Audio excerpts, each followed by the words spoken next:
I got to be honest with you. I'm not liking this. I'm not liking this even a little bit. Good afternoon to you. I'm Dejan Kovacevic of DK Pittsburgh Sports. This is the new Double Shot show that comes your way at 4 p.m. Eastern Time every weekday. If you missed it, this was what Mike Tomlin had to say this afternoon on the South Side regarding his quarterback situation. At quarterback position, like I said last week, we were scheduled for Russ to work in totality. He did that. Over the course of the week, I got comfortable with his ability to display his health. Now it's about, knocking the rust off. He did some of that last week. He is in consideration this week. We'll see where that leads us, man. Both guys at the quarterback position are scheduled to work tomorrow, and we'll just walk it day by day, all geared toward putting ourselves in best position to win the football game. Yeah, no, not now. That's the main thing that I'm thinking of here. Not now. Because, well, actually, there's a whole bunch of becauses to this. But just to scratch off my top two on this, number one, as Tomlin himself would acknowledge, Justin Fields hasn't done anything to deserve being benched. Now, he cast that in some sort of light about how, we're trying to be great at every position and we consider this at every position. But no. Look, he had one off game in one facet, and that was his passing. It wasn't as accurate Sunday in Las Vegas as it had been for the first 5 games, but he still won you the game. Not just that he was out there game managing or whatever, he won you the game. 60 yards rushing, 2 of those for touchdowns, and those touchdowns were touchdowns that probably only he and a couple other quarterbacks would have gotten with their legs. That's not nothing. That's not something to discard. The other point is that if you look at the way Fields has carried himself, if you look at the way he's conducted the offense, he's been the offense for the most part. I'm trying to find a different way to say this without sounding disrespectful to contributions that others have made occasionally, notably Najee Harris, who was outstanding in Las Vegas. But when you look at the way the Steelers picked up yards, whenever the opponent, whichever opponent, has decided to stack the line against them or double team Pat Freiermuth or double team George Pickens or whatever, it's just tuck and run. And if in Tomlin's fantasy land that Russell Wilson can come in and survey the field and find all these magical alleged open receivers that are out there that Fields isn't seeing, he's in for a rough surprise come Sunday night, because those guys either don't exist or they're Van Jefferson. That sounded mean. I didn't mean it to. Really good guy. But you're not throwing to an open Jefferson either. And the only guy who finally works himself open after even a long play is Jefferson. Everyone else is either staying covered or the schemes aren't working out or whatever. But there aren't plays being left on the field, at least not a lot of them. There have been some. I'm not blind. But to take out the one guy who can do something about the other shortcomings that you have offensively right now, that doesn't make sense to me. Let's put it another way. What's the real problem on offense? Right, it's the line. It's been the line all along, and losing Zach Frazier now, who, by the way, was declared out for the game Sunday, doesn't exactly help. So you can presume that these guys are about to rush the quarterback and rush him hard. And the difference between Fields and the current version of Wilson, who's now 36 years old, so don't give me about how he spent his whole career scrambling. The difference is Fields can still make something of that, and I don't know that Russ can. That's really tying your own hands. And for what? to fulfill some sort of mythical promise or pledge to the guy because he's been around the NFL forever and you've had him at QB1. I don't like this. I don't like it at all. I'm not going to pretend otherwise. I'm open to being proven wrong. But in this case, Tomlin he'd better be right. At DK Pittsburgh Sports, we take pride in coverage that connects our city's fans to their favorite teams. Now, that connection's stronger than ever. Introducing our all-new state-of-the-art app. Find expert inside reporting and original podcasts. Check live box scores. Track the latest stats. Chat it up with our community of thousands of fans, all in one place. The new app from DK Pittsburgh Sports. Coverage that connects.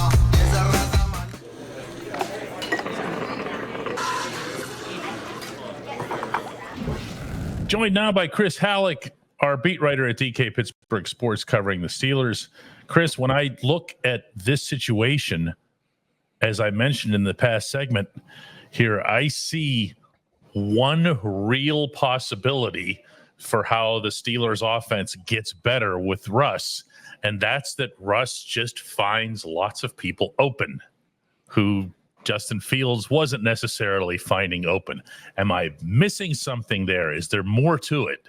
I mean, that's definitely one thing. I mean, Russ has had a long, successful career for a reason. Now, obviously, that play has deteriorated over the past 2 or 3 seasons. There's no doubt about that. However, he's still, I would say he's historically a more decisive quarterback. And I'm really curious to see how he can help unlock the play action game. They might have to tailor some things to Russ as compared to Justin, like maybe doing it more out of the pistol or even in the shotgun in terms of play action. But Russ is typically a very good, passer out of play action, and that just hasn't been there so far. Now, Arthur Smith and Justin Fields can talk about, defenses are ready for it and everything like that. Well, you have to find defenses who are ready to find a way to beat those defenses who are ready to defend it, because the play action numbers just aren't there, and they need to be if they're going to really open things up on offense. I couldn't agree with you more conceptually, but I'm trying to picture who's at the other end of these arcs. Okay. In other words, listen, we can say, hey, they need to do more of this and they need to have more of this element to their offense, but somebody has to be at the other end of that football. And unless Russ is throwing for George Pickens, who says that he's always open, and happens to be open, which would seem to me to be a dumb move on the Jets' part or the Giants' part or whoever it is that they're facing, who's he throwing to? Is it Calvin Austin? Is that the one that's going to unlock the offense, to use your term? Is it going to be Van Jefferson? Is it going to be Pat Freiermuth, who actually should be getting the football a lot more?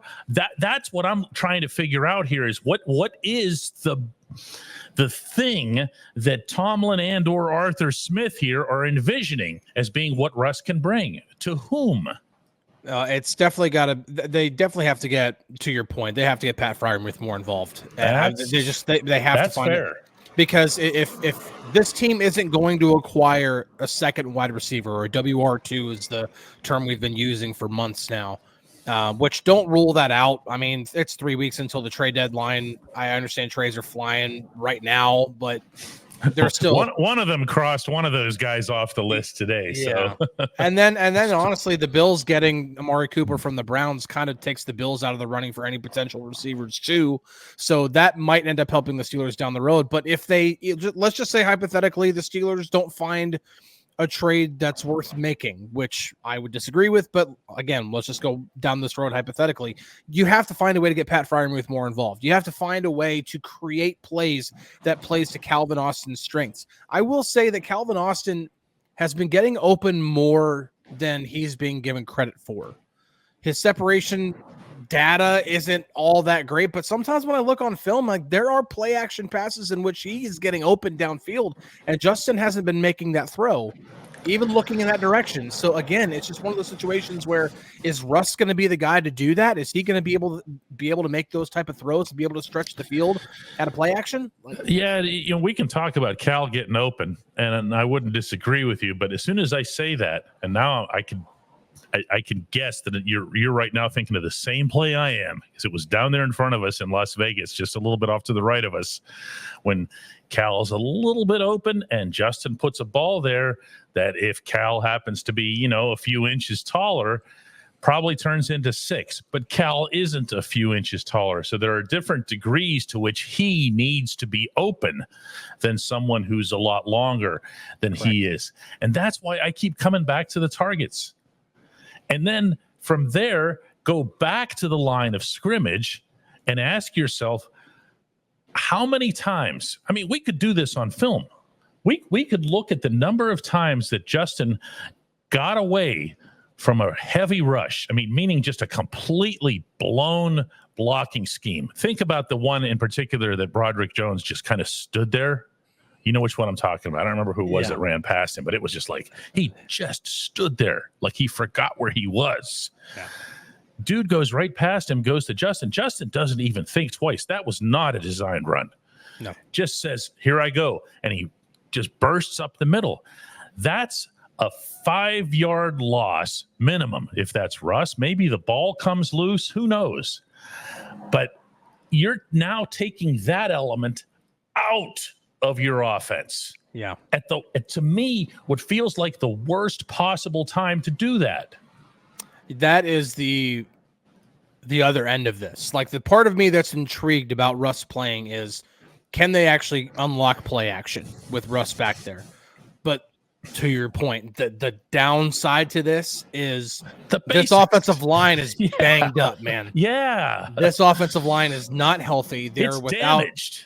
They're without Troy Fautanu for the year. James Daniels is out for the year. Nate Herbig is down for the year. And now Zach Frazier is out week to week. And now you're going to put a quarterback back there who Mike Tomlin admittedly said cannot run like Justin. Now, granted, probably only Lamar Jackson can run like Justin. That's about it.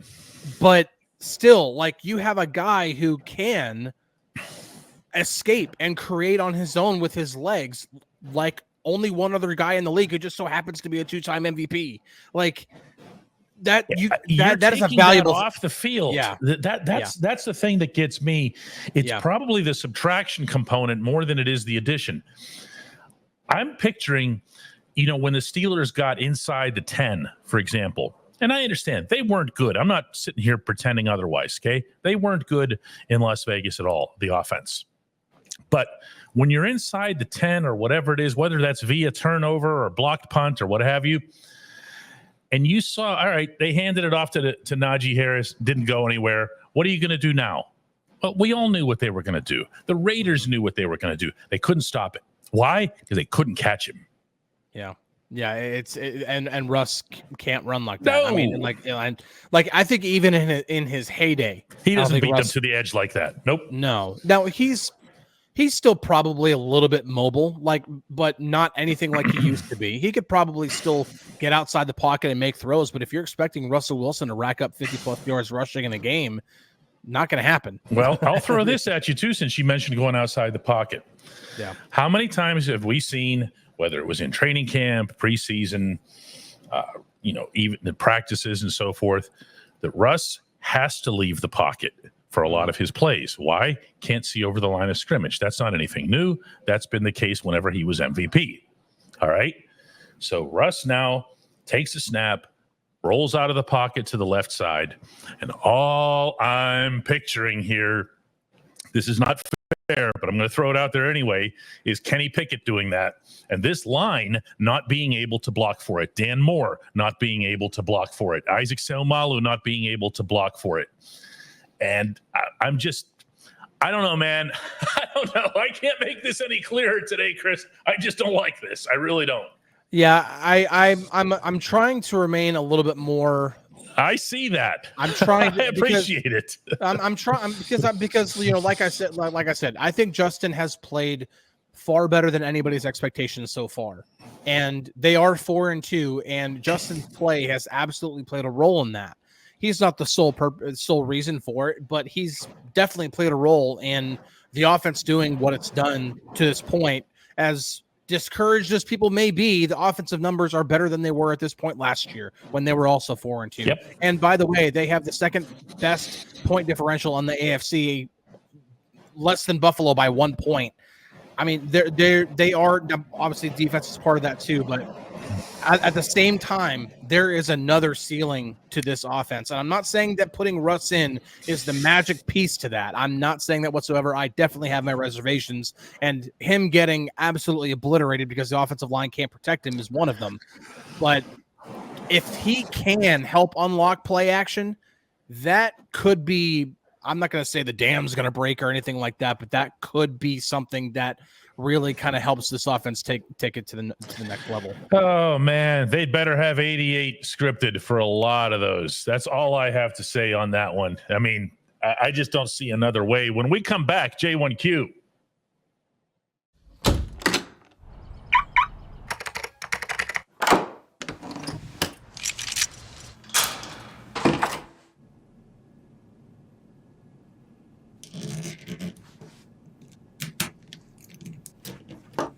Safety is a habit. Gun safety and responsible storage are no different. Help prevent gun accidents, misuse, and theft. Keep firearms safe and secure when not in use. For safe storage options, visit projectchildsafe.org.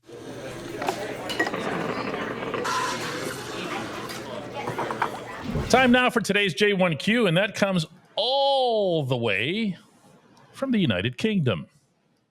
Hey DK, this is Russ from Manchester, England, across the pond.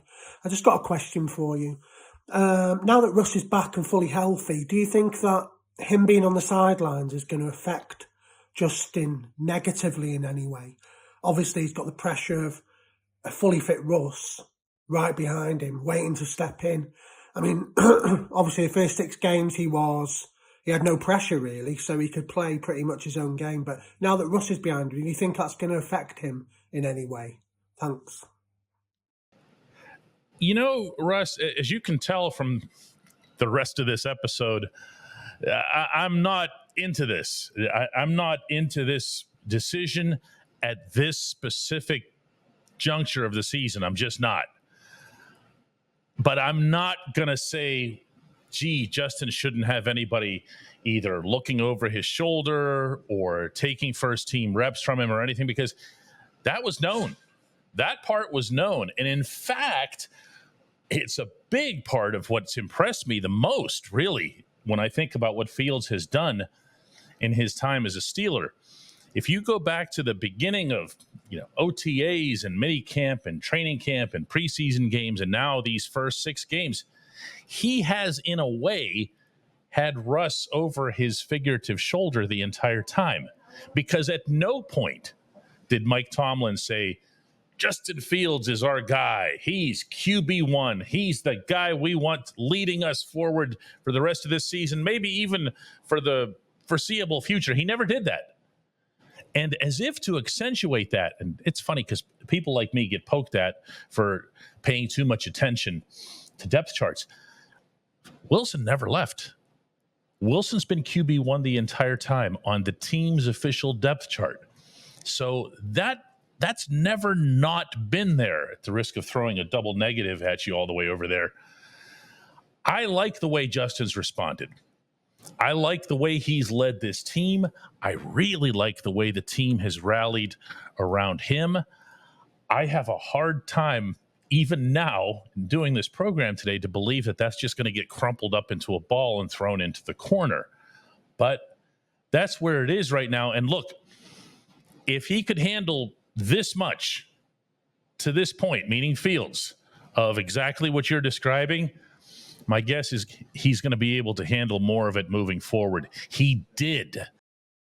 I'm using the past tense on purpose there. He did become a better quarterback through those 6 games than what had been seen in Chicago. That's not about to go to waste, not with all those natural gifts that he's got.